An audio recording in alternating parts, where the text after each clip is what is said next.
শিক্ষা যে দিশায় শুরু হয় একজন মানুষ তাতেই নিজের ভবিষ্যৎ বানিয়ে ফেলতে পারে। ওয়েলকাম ডিয়ার স্টুডেন্ট, আজকে আমরা পার্ট 2 নিয়ে আলোচনা করব। আমরা গতকাল তাপের ঘটনাসমূহের পার্ট 1 মানে এই চ্যাপ্টারটি শুরু করেছিলাম। তো যেখানে কমপ্লিট করেছি তারপর থেকে শুরু করব। তো শুরু করার পূর্বে আমরা গতকাল ক্লাসে কি আলোচনা করেছিলাম সে সম্পর্কে একটু জেনে নিই। আমরা শুরু করেছিলাম যে তাপের ঘটনাসমূহ,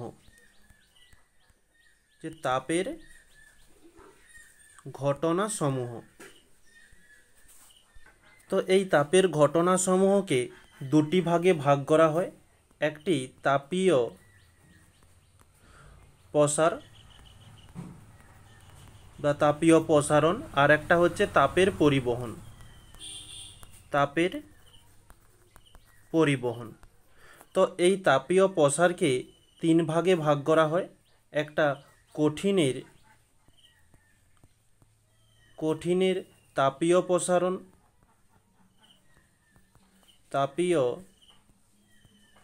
প্রসারণ, নেক্সট দ্বিতীয় ছিল তরলের তাপীয় প্রসারণ, নেক্সট ছিল গ্যাসের তাপীয় প্রসারণ, গ্যাসীয় পদার্থের তাপীয়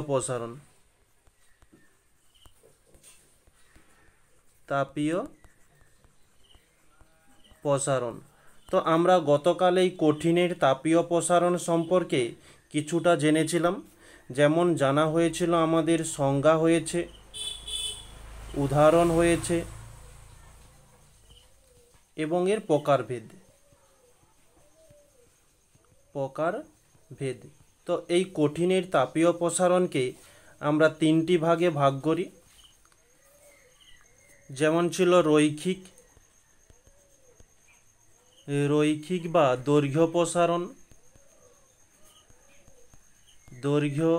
প্রসারণ, নেক্সট ছিল ক্ষেত্র প্রসারণ, পরবর্তী ছিল আয়তন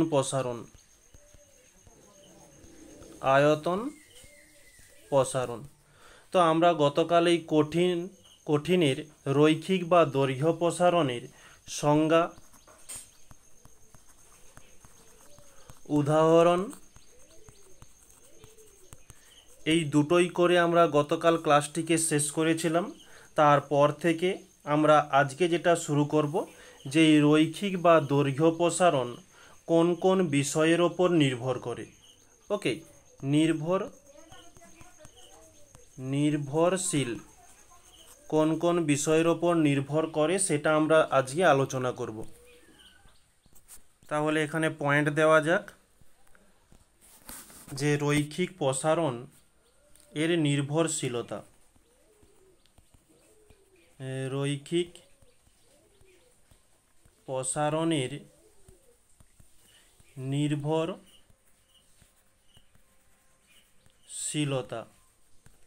এই রৈখিক প্রসারণের নির্ভরশীলতা তিনটি বিষয়ের ওপর নির্ভর করে থাকে। এক নম্বর হচ্ছে প্রাথমিক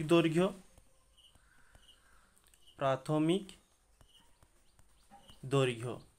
তো প্রাথমিক দৈর্ঘ্যের ওপর কিভাবে নির্ভর করে, তো এখানে আর একটা কথা বলে দিই। আজকে আমরা যে বিষয়টি আলোচনা করব, তো পুরো বিষয়টা আমাদের এই যে রৈখিক বা দৈর্ঘ্য প্রসারণ, ক্ষেত্র প্রসারণ এবং আয়তন প্রসারণ, এই তিনজনের মধ্যে প্রায় 70% থেকে 80% ম্যাচ রয়েছে।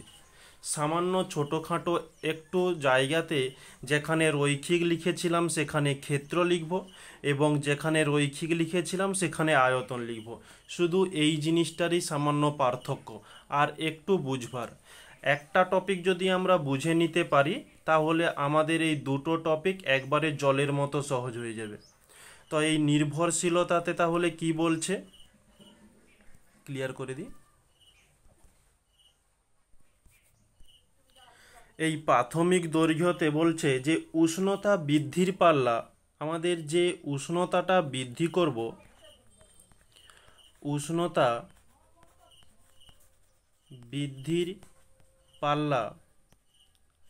বৃদ্ধির পাল্লা ধরো আমাদের প্রথমে উষ্ণতা ছিল T1, সেখান থেকে বাড়িয়ে হয়েছে T2, তাহলে কতটা উষ্ণতা বৃদ্ধি হয়েছে লিখতে পারি যে T2 মাইনাস T1।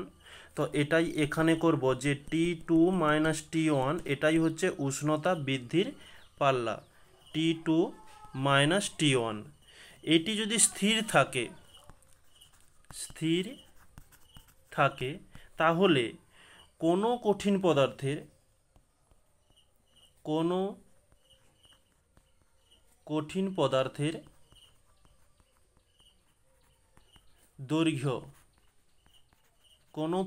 পদার্থের দৈর্ঘ্য প্রসারণটা কেমন হবে? আমরা এই উষ্ণতাটা বৃদ্ধি করেছিলাম যে T1 ছিল T2 হয়েছে, যদি উষ্ণতা বৃদ্ধি করা হয় তার দৈর্ঘ্যের প্রসারণ হবে, যেটা আমরা গতকাল আলোচনা করেছিলাম। ধরলাম দৈর্ঘ্য ছিল প্রথমে L1, তারপরে দৈর্ঘ্য হয়েছে L2, তাহলে দৈর্ঘ্য প্রসারণ মানে বৃদ্ধি পেয়েছে কতটা? L2 মাইনাস L1, এটাই আমাদের বৃদ্ধি পেয়েছে। তো এটাই এখানে করব যে দৈর্ঘ্য প্রসারণ L2 মাইনাস L1, এই দৈর্ঘ্য প্রসারণ তার প্রাথমিক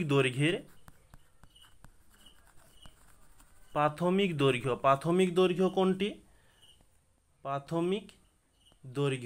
প্রাথমিক দৈর্ঘ্য L1 না L2?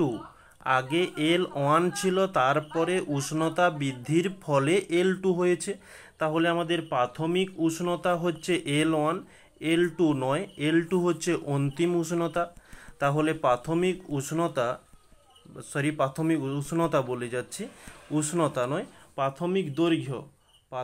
দৈর্ঘ্য L1 এর সমানুপাতি হয়ে থাকে,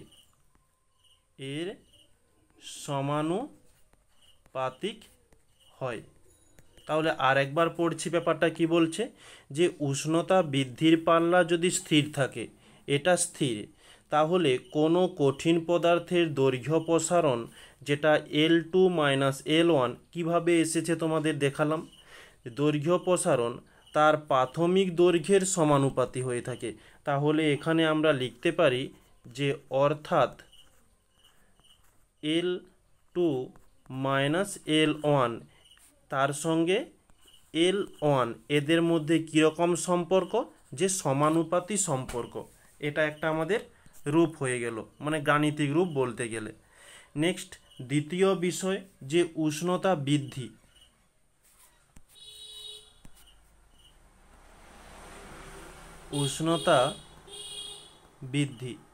এই উষ্ণতা বৃদ্ধির ওপর কিভাবে নির্ভর করে? ঠিক ব্যাপারটা আগে উপরটা যেমন বলেছিলাম, নিচেরটাও ঠিক তেমন হবে, যে প্রাথমিক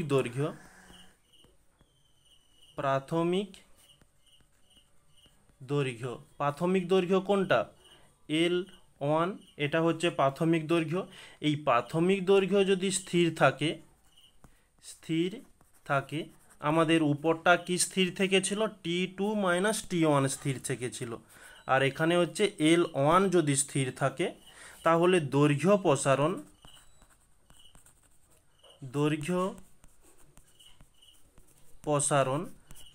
প্রসারণ কতটা হয়েছে? আগে L1 ছিল, উষ্ণতা বৃদ্ধি করে L2 হয়েছে, তাহলে L2 মাইনাস L1, এই দৈর্ঘ্য প্রসারণ কঠিন পদার্থের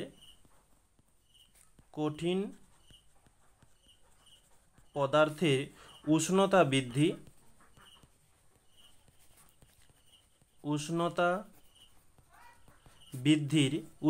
বৃদ্ধি কতটা? যে T2 মাইনাস T1, এটা করলে আমাদের উষ্ণতা বৃদ্ধি হয়ে যাবে এর সমানুপাতিক।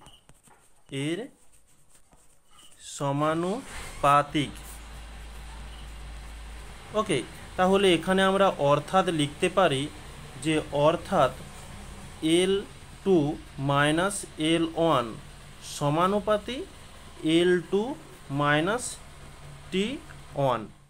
T2 minus T1। তাহলে এখানে আরেকবার ভাষাটি পড়ে দিচ্ছি, যে প্রাথমিক দৈর্ঘ্য যদি স্থির থাকে, তাহলে দৈর্ঘ্য প্রসারণ L2 মাইনাস L1, দৈর্ঘ্য প্রসারণ এটাই হচ্ছে। তার সঙ্গে বলছে কঠিন পদার্থের উষ্ণতা বৃদ্ধি। উষ্ণতা কতটা বৃদ্ধি পেয়েছে?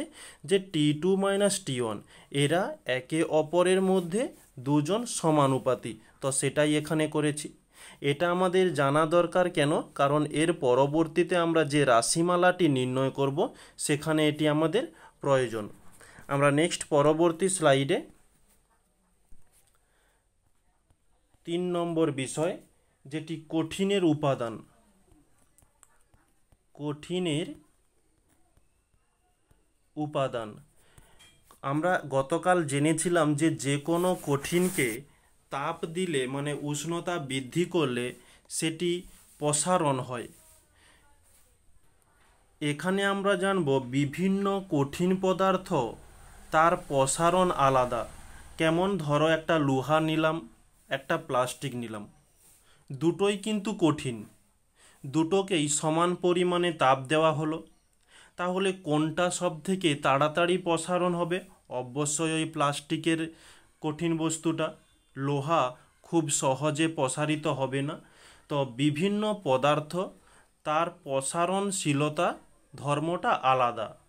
ওকে, তো এই কঠিন পদার্থ, সেই পদার্থটা কী ধরনের উপাদান দিয়ে তৈরি তার ওপর নির্ভর করে প্রসারণ হওয়াটা।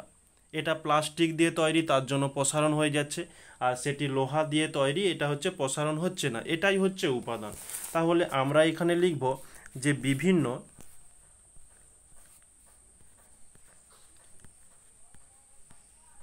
বিভিন্ন উপাদানের তৈরি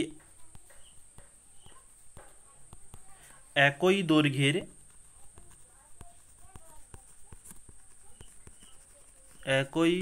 দৈর্ঘ্যের কয়েকটি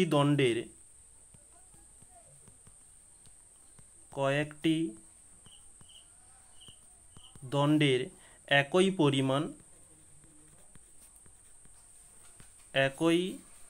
পরিমাণ উষ্ণতা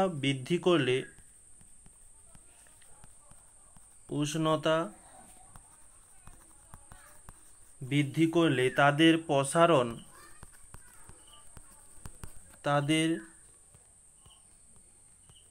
প্রসারণ বিভিন্ন হয়। তাহলে সেই কঠিন পদার্থটি কেমন উপাদান দিয়ে তৈরি তার ওপর নির্ভর করে সেই কঠিন বস্তুটার প্রসারণ। এটি হচ্ছে আমাদের রৈখিক প্রসারণের 3টি বিষয়। কিভাবে কার ওপর নির্ভর করে? তোমাদের পরীক্ষাতে থাকতে পারে যে রৈখিক প্রসারণ কোন কোন বিষয়ের ওপর নির্ভর করে। 1 নাম্বারের যদি দিয়ে দেয় তাহলে শুধু এই 3টি পয়েন্ট লিখে দেবে, আর যদি 2 নাম্বারের দিয়ে থাকে তাহলে একটু ভাষা দিয়ে পুরোটা লিখতে হবে। আর যদি পারো 1 নাম্বারের মধ্যে ওই শুধু পয়েন্টের সাথে সাথে এই গাণিতিক রূপটাও লিখে দিতে পারো, তাহলে 1 নাম্বারের সবথেকে বেস্ট অ্যান্সার হয়ে যাবে। এটি হচ্ছে আমাদের রৈখিক প্রসারণ কোন কোন বিষয়ের ওপর নির্ভর করে তা হলো। নেক্সট আমরা করব যে কঠিনের দৈর্ঘ্য প্রসারণ গুণাঙ্ক। তাহলে পরবর্তী পয়েন্ট দেওয়া যাক যে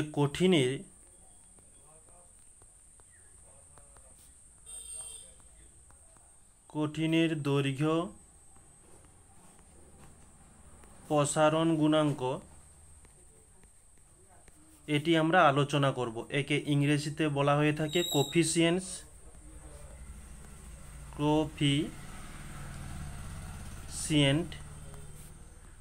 অফ লাইনার এক্সপেনশন।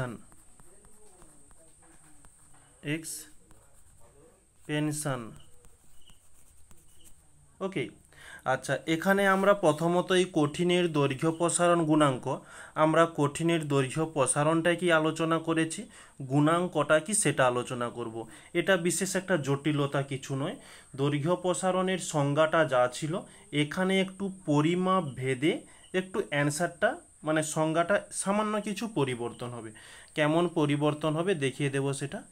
আমরা প্রথমত হেডিং দিচ্ছি যে সংজ্ঞা। তাহলে সংজ্ঞাতে কি, যে কোনো একটি কঠিন পদার্থ,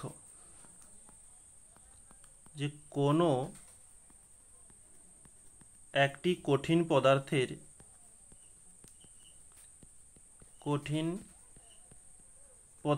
যে কোনো কঠিন পদার্থ, প্লাস্টিক হোক বা লোহা হোক, তার একক উষ্ণতা বৃদ্ধিতে যদি 1 ডিগ্রি উষ্ণতা বৃদ্ধি করা হয়, তাহলে একক উষ্ণতা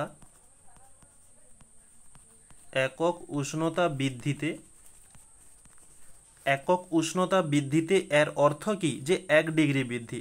তাহলে ব্র্যাকেটে লিখে দিচ্ছি যে 1 ডিগ্রি।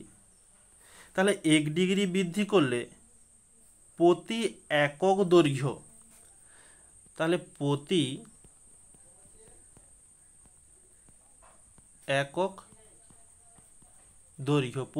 একক দৈর্ঘ্য এর অর্থ কি,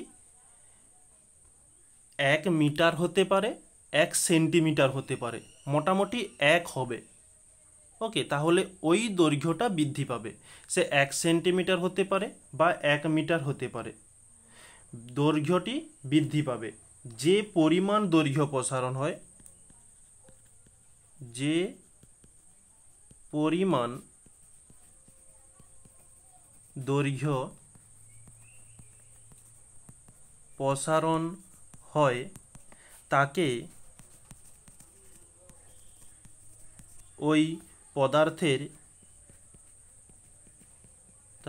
ওই পদার্থের দৈর্ঘ্য প্রসারণ গুণাঙ্ক বলে। দৈর্ঘ্য প্রসারণ গুণাঙ্ক বলে। আশা করছি বুঝতে পারছো। এখানে কয়েকটা টার্ম রয়েছে, যদি বুঝতে না পারো তোমাদের একটু চিত্র দিয়ে বোঝানোর চেষ্টা করব নেক্সট পেজে। একটু এখানে আরেকটু দেখে নাও যে কোনো একটি কঠিন পদার্থ, সে যে কোনো কঠিন পদার্থ হতে পারে, তার একক উষ্ণতা বৃদ্ধি করলে যদি 1 ডিগ্রি উষ্ণতা বৃদ্ধি করা হয়, সে 1 ডিগ্রি সেলসিয়াস হতে পারে, 1 ডিগ্রি ফারেনহাইট হতে পারে, 1 কেলভিন হতে পারে।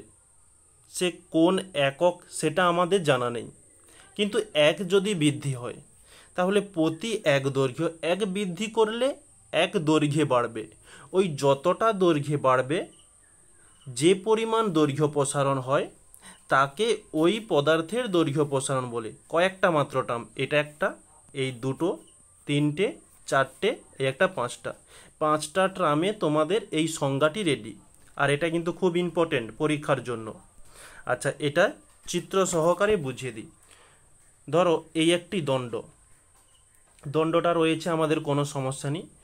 যদি দণ্ডটাতে আমাদের এই টেম্পারেচার ছিল ধরলাম 0 ডিগ্রি সেলসিয়াস, এই 0 ডিগ্রি সেলসিয়াস থেকে আমি বৃদ্ধি করে 1 ডিগ্রি সেলসিয়াস করে দিলাম, তাহলে এই দণ্ডটা সামান্য কিছুটা বৃদ্ধি পাবে। তাহলে দেখো, যে বৃদ্ধিটা পাচ্ছে, এই যে অংশটা বৃদ্ধি পাচ্ছে, এই অংশটাকে আমরা বলবো কি, যে প্রতি একক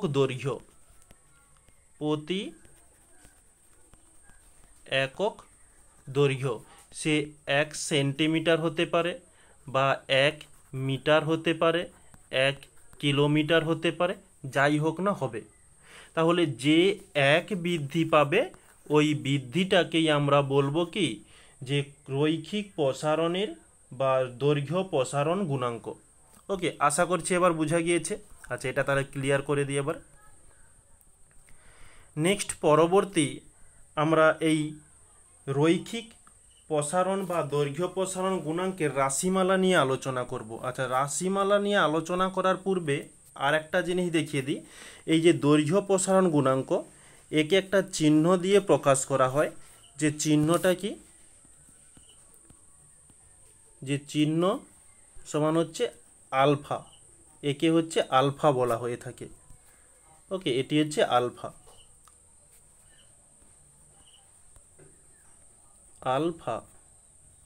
এবারে আমরা রাশিমালা নিয়ে আলোচনা করব।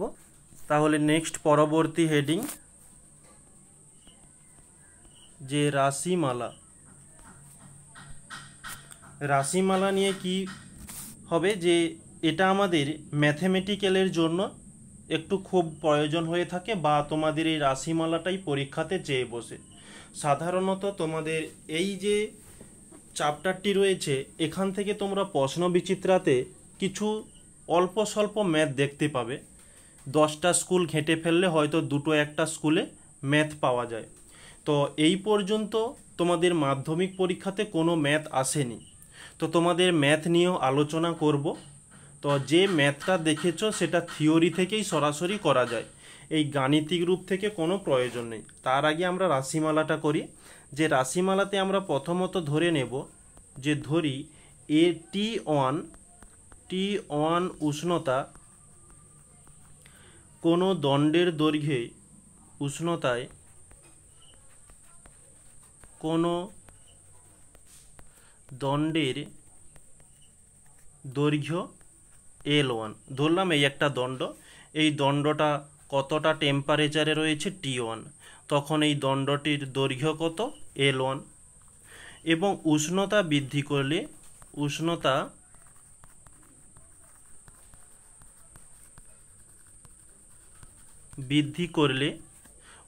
বৃদ্ধি করে কি করলাম, যে T2 করলাম। তাহলে T2 উষ্ণতায়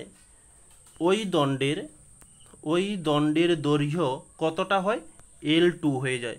তাহলে দণ্ডটা ছিল এটা, দণ্ডটা সামান্য বেড়ে গিয়েছে, তখন দণ্ডটার টেম্পারেচার কত T2, বেড়ে কত হয়েছে L2 হয়েছে। ওকে, তাহলে L2 হয়। এখানে আমরা লিখতে পারি যে উষ্ণতা বৃদ্ধি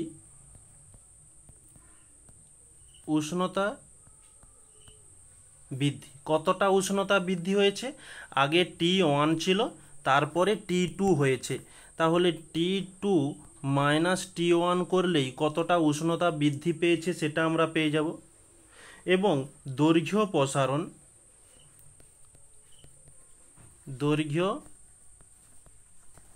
প্রসারণ কতটা দৈর্ঘ্য প্রসারণ হয়েছে, আগে L1 ছিল, তারপরে L2 হয়েছে, তাহলে দৈর্ঘ্য প্রসারণ L2 মাইনাস L1 করতে পারি, এটা হচ্ছে দৈর্ঘ্য প্রসারণ হয়ে গেল। ওকে, এই পর্যন্ত বোঝা গিয়েছে। এরপরে আমরা নেক্সট পরবর্তী করব, যে আমরা জানি কি জানি, যে একে লিখি যে কঠিন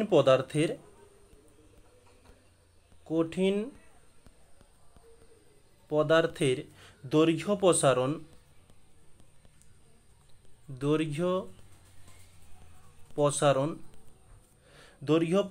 কতটা হয়েছে, যে দৈর্ঘ্য প্রসারণ L2 মাইনাস L1, এটাই হচ্ছে দৈর্ঘ্য প্রসারণ। এই যে আমরা এখানে লিখে রেখেছি দৈর্ঘ্য প্রসারণ, তার প্রাথমিক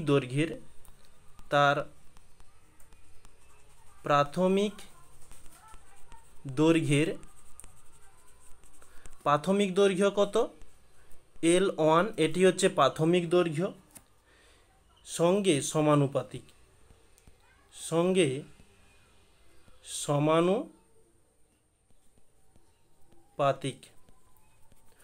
তো এইটা তাহলে কি হয়ে যাবে, L2 মাইনাস L1 সমানুপাতি L1। এটা আমরা কিছুক্ষণ আগেই জেনে এসেছি, এই যে এখানে কোন কোন বিষয়ের ওপর নির্ভর করে, এই যে, তো এই শর্তটাই সেখানে লেখা হয়েছে। নেক্সট পরবর্তী দ্বিতীয় নম্বর আমরা লিখব যে কঠিন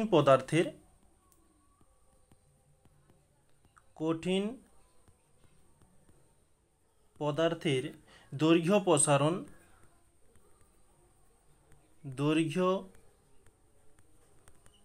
প্রসারণ তার উষ্ণতা বৃদ্ধির সঙ্গে সমানুপাতিক। আচ্ছা, দৈর্ঘ্য প্রসারণ কতটা দৈর্ঘ্য প্রসারণ হয়েছে এটা একটু লিখে দিই। দৈর্ঘ্য প্রসারণ L2 মাইনাস L1, এটা হচ্ছে দৈর্ঘ্য প্রসারণ, তার উষ্ণতা বৃদ্ধি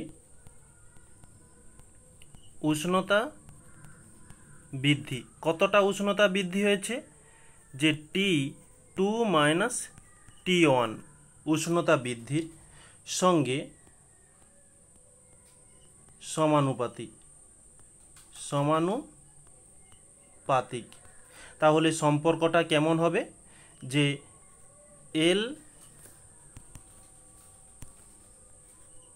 L2 minus L1 সমানুপাতি T2 minus T1।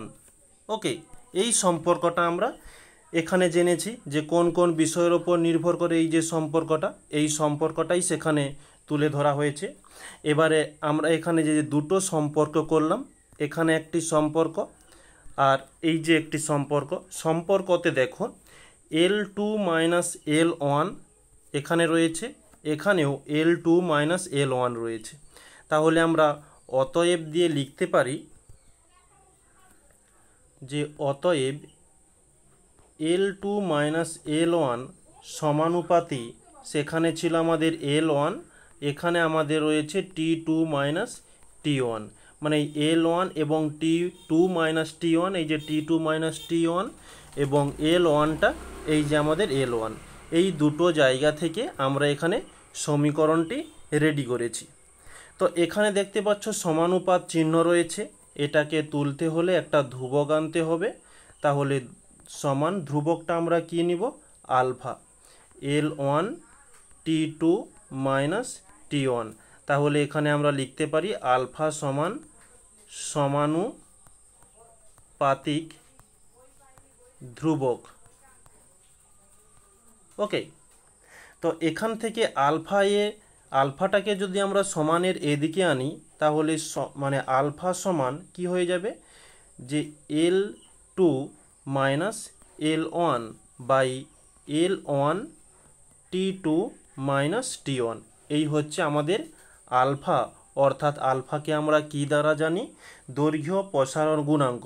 এটি হচ্ছে আমাদের দৈর্ঘ্য প্রসারণ গুণাঙ্কের সমীকরণ হয়ে গেল। ওকে, এখন এই সমীকরণটাকে যদি আমরা সমাধান করি, আমরা কি পাব? ধরো এই আলফার নিচে কিছু নেই, মানে 1 রয়েছে, তাহলে আলফার সঙ্গে এদিকে কোণাকোণি গুণ, এদিকে কোণাকোণি গুণ, তাহলে এই কোণাকোণি ক্রসটা করলে আমরা পেয়ে যাব যে বা আলফা L1, সেখানে ব্র্যাকেটটা দিই, L1 T2 মাইনাস T1 পেয়ে যাচ্ছি, আর এদিকে হচ্ছে নিচে 1 রয়েছে, অর্থাৎ 1-এর সঙ্গে গুণ করলে ওই L2 মাইনাস L1ই থেকে যাবে।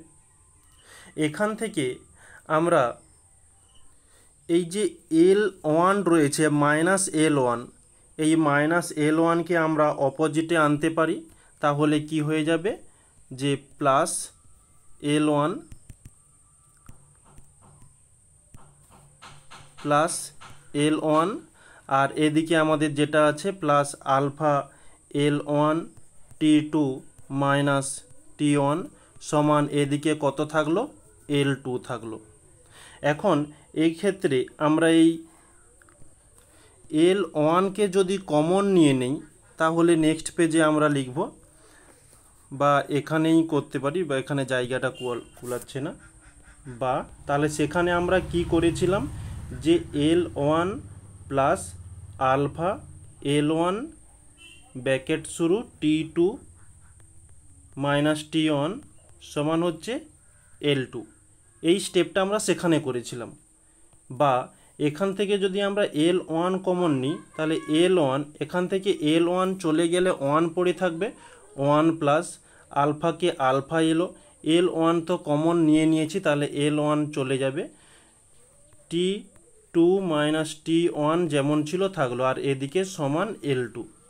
ওকে, আচ্ছা এখানে দ্বিতীয় ব্র্যাকেটটা ক্লোজ করি।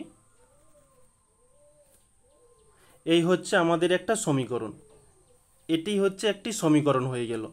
তো এই সমীকরণটাকে আরেকভাবে লেখা যায় যে L1কে L1 থাকলো, দ্বিতীয় ব্র্যাকেট 1 প্লাস আলফা, এই যে T2 মাইনাস T1 এটা কি উষ্ণতার পার্থক্য।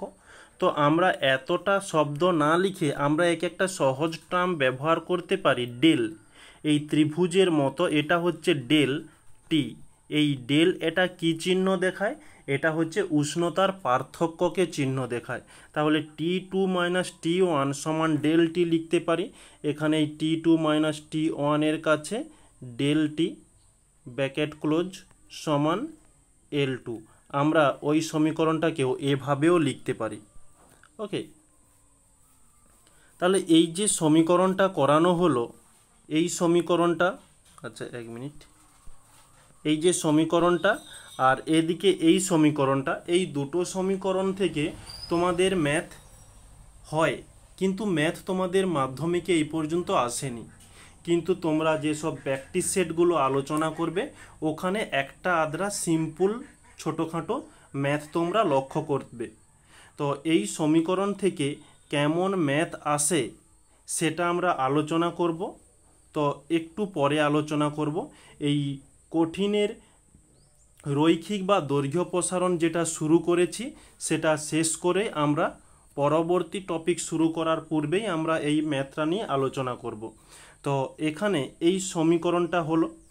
নেক্সট আমরা পরবর্তীতে এই সমীকরণ থেকে একক নির্ণয় করতে পারি।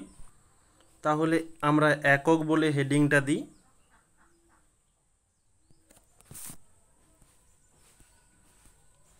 একক, এককটা কিভাবে নির্ণয় করব আমরা সেখানে সমীকরণ যেটা জেনেছিলাম একবার লিখে নিই, যে আলফা সমান L2 minus L1 by L1 T2 minus T1। ওকে, তো এটিকে আমরা কি লিখতে পারি? আলফা সমান আমরা কি জানি, যে দৈর্ঘ্য প্রসারণ গুণাঙ্ক। তাহলে এখানে লিখব দৈর্ঘ্য প্রসারণ গুণাঙ্কের একক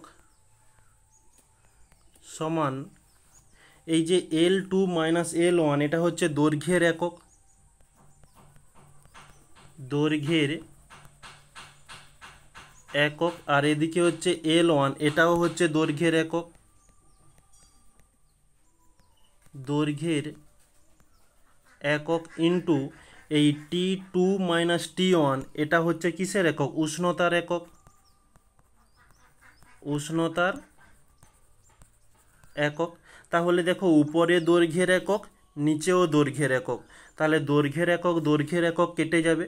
তাহলে আমাদের থাকলো কি 1 বাই উষ্ণতার একক। এখন উষ্ণতার একক কীরকম হয়ে থাকে? বিভিন্ন ধরনের একক হয়। 1কে 1 থাকলো, আমরা ডিগ্রি সেলসিয়াস লিখতে পারি, এটা হচ্ছে সিজিএস পদ্ধতিতে একক, সিজিএস পদ্ধতিতে।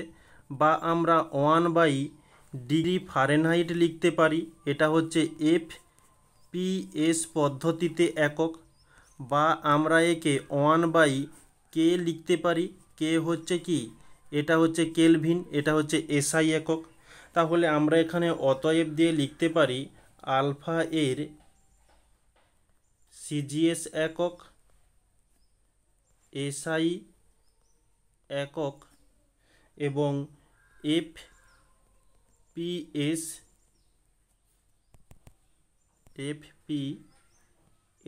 একক। তাহলে সিজিএস একক কি হয়ে যাবে? Degree Celsius. এসআই একক হয়ে যাবে কেলভিন, আর এফপিএস একক হয়ে যাবে ডিগ্রি ফারেনহাইট। এখান থেকে তোমাদের শর্ট কোশ্চেন আসতে পারে যে আলফা বা দৈর্ঘ্য প্রসারণ গুণাঙ্কের এসআই একক কি, সিজিএস একক কি। আচ্ছা, এই এককের কাছে একটা জিনিস লক্ষ্য করবে, এটাকে একটু কালার করে দিই যাতে তোমাদের খেয়াল থাকে। একটা জিনিস লক্ষ্য করবে, এই যে দৈর্ঘ্য একক, দৈর্ঘ্যের একক কেটে গেল। তাহলে আমরা এখান থেকে লিখতে পারি যে দৈর্ঘ্য প্রসারণ গুণাঙ্ক আলফা এর একক দৈর্ঘ্যের এককের ওপর নির্ভরশীল নয়। এটা তোমাদের পরীক্ষাতে আসতে পারে, যে হয়তো সত্য মিথ্যা দিয়ে দিবে, দৈর্ঘ্য প্রসারণ গুণাঙ্ক দৈর্ঘ্যের এককের ওপর কি নির্ভরশীল? তাহলে কি হয়ে যাবে? মিথ্যা, দৈর্ঘ্যের এককের ওপর নির্ভরশীল নয়। এই যে এখানে আমরা সমীকরণগুলো স্থাপন করলাম বা এককটা করলাম, ঠিক এরকমই আমরা পরবর্তী যে টপিকগুলো রয়েছে ঠিক সেম টু সেম, এখানে দৈর্ঘ্য রয়েছে, এখানে আয়তন হয়ে যাবে বা ক্ষেত্র হয়ে যাবে, সবগুলো একই রকমের। আর আমরা যে এই কঠিনের দৈর্ঘ্য প্রসারণ গুণাঙ্ক এবং ক্ষেত্র প্রসারণ গুণাঙ্ক, আয়তন প্রসারণ গুণাঙ্ক প্রত্যেকের একক সেম হবে। কিভাবে সেম হবে সেটা আমরা পরবর্তীকে টপিক অনুসারে জানব। এখন এর মাত্রা সম্পর্কে জেনে নিই। তাহলে নেক্সট পরবর্তী হেডিং দেওয়া যাক, যে মাত্রা। তাহলে আলফা মাত্রা লিখতে গেলে আমরা ঠিক এরকমই থার্ড ব্র্যাকেট দিয়ে মানে আবদ্ধের মধ্যে রাখি, যে আলফা সমান হয়ে যাবে দৈর্ঘ্যের মাত্রা। অত সব না লিখে আমরা দৈর্ঘ্য একে থার্ড ব্র্যাকেটে ক্লোজ করলেই আমরা ভেবে নেব এটা হচ্ছে দৈর্ঘ্যের মাত্রা। এদিকেও হচ্ছে আমাদের দৈর্ঘ্য ইনটু কি ছিল, উষ্ণতা। উষ্ণতা এটা কোথা থেকে আনলাম, ঠিক এই যে এইখান থেকে, এই যে স্ট্রাকচারটা দেখতে পাচ্ছ এই স্ট্রাকচার থেকেই এসেছে। আর এই স্ট্রাকচার কোথা থেকে গেছে, এই সূত্র থেকেই গেছে। আচ্ছা নেক্সট তাহলে পরবর্তীতে দৈর্ঘ্যের মাত্রা কেটে গেল, কেবলমাত্র উষ্ণতাটা থেকে আছে, উষ্ণতা। এখন উষ্ণতার মাত্রা কি হয়ে থাকে, উষ্ণতার মাত্রা হয়ে থাকে থিটা। এই 1/θ লিখতে পারি বা একে থিটা ইনভার্স লিখতে পারি। এটা তো তোমরা জেনেইছ যে নিচে থাকলে সেটা উপরে গেলে টু দি পাওয়ারে -1 হয়ে যাবে। এটা হচ্ছে কিসের, আমাদের দৈর্ঘ্য প্রসারণ গুণাঙ্কের মাত্রা হয়ে গেল। তাহলে এই মাত্রাও দেখো এই দৈর্ঘ্যের ওপর নির্ভরশীল নয়। তাহলে এখানে আমরা ছোট্ট একটা নোট করে লিখতে পারি, যে নোট কি, কঠিনের দৈর্ঘ্য প্রসারণ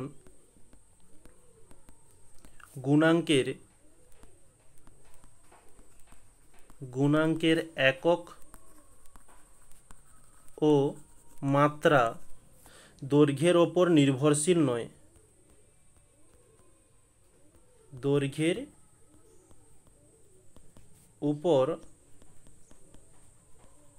নির্ভরশীল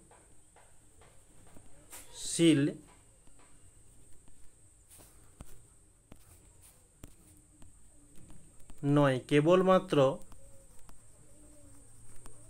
কেবলমাত্র উষ্ণতার ওপর নির্ভরশীল। উষ্ণতার উপর নির্ভরশীল। ওকে, এখন নেক্সট পরবর্তীতে তোমাদের এই যে এখানে এককটা করে দিয়েছিলাম ডিগ্রি সেলসিয়াস, কেলভিন এবং ডিগ্রি ফারেনহাইট, এই ডিগ্রি সেলসিয়াসের সঙ্গে ফারেনহাইটের সম্পর্ক কেমন এবং এই ডিগ্রি সেলসিয়াসের সঙ্গে কেলভিনের সম্পর্ক কেমন সেটা তোমাদের জানতে হবে। এই ডিগ্রি সেলসিয়াসের সঙ্গে কেলভিনের সম্পর্ক সমান। ডিগ্রি সেলসিয়াস যদি বলে তুমি নাচো, কেলভিনও নাচবে। যদি কেলভিন বলে তুমি ঠ্যাংটা উপর দিকে তুলে হাতটা নিচের দিকে রেখে চলো, তাহলে ডিগ্রি সেলসিয়াসও ওই একই কাজ করবে। এরা ডিগ্রি সেলসিয়াস এবং কেলভিন এই দৈর্ঘ্য প্রসারণের ক্ষেত্রে একজন মানুষ বলতে গেলে। ডিগ্রি সেলসিয়াস যা কাজ করবে কেলভিনও তাই কাজ করবে। কিন্তু ফারেনহাইট একটু টেরা বাঁকা লোক, এই ডিগ্রি ফারেনহাইট ঠিকমতো কাজ করবে না। কেন করবে না সেটা আমরা সম্পর্ক থেকে জানার চেষ্টা করব। তাহলে আমাদের পরবর্তী নেক্সট হেডিং দেওয়া হবে। হেডিংটা কি থাকবে, যে সেলসিয়াস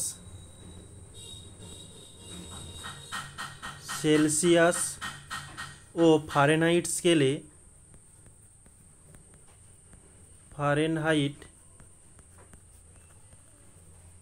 স্কেলে কঠিনের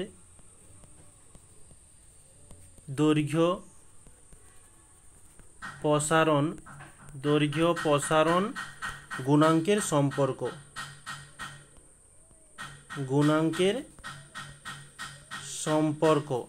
তাহলে এই সম্পর্কতে আমরা কি লিখব, যে আমরা ধরে নেব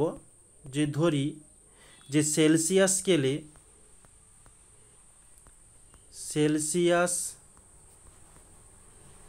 স্কেলে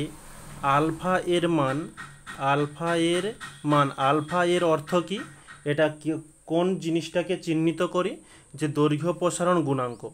আলফা এর মান হয়ে গেল আলফা সি, সেলসিয়াসের জন্য তাই সি দিলাম। এবং ফারেনহাইট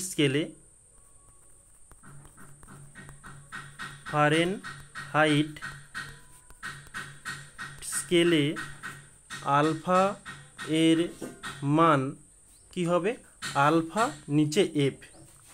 ওকে, এখন আমরা পূর্বেই জানি, মানে অনেক নিচু ক্লাস থেকেই জেনে এসেছি যে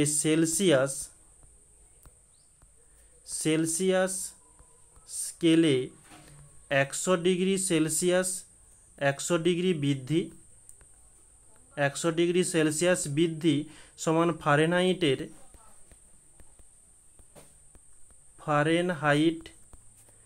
স্কেলে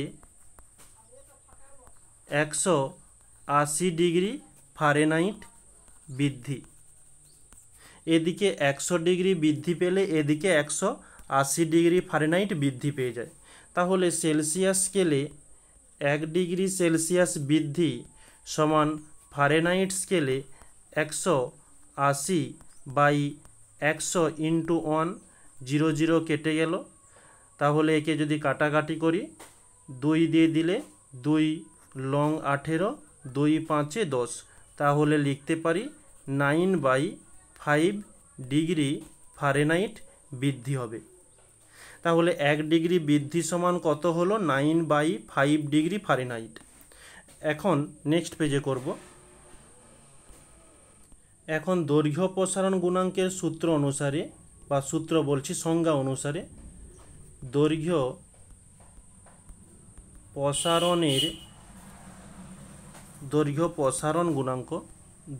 প্রসারণ গুণাঙ্কের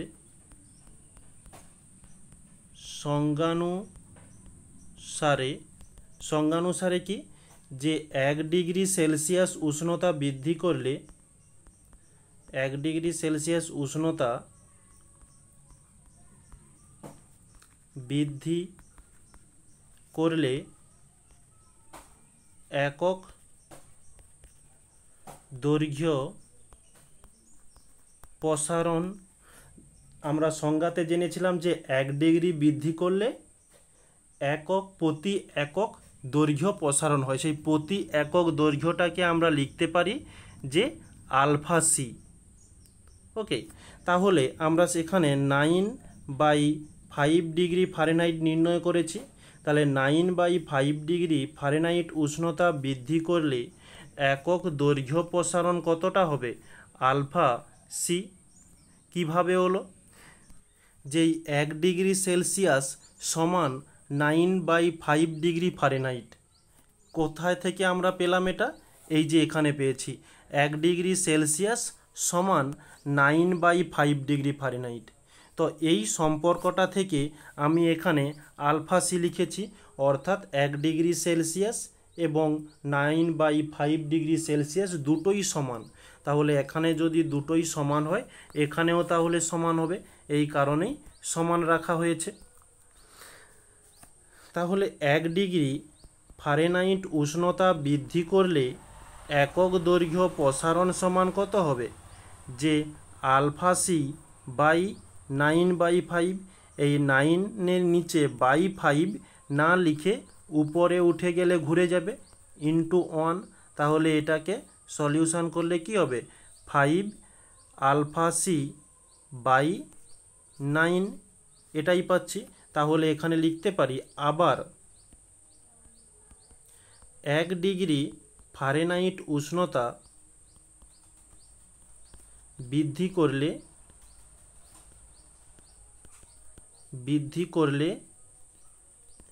একক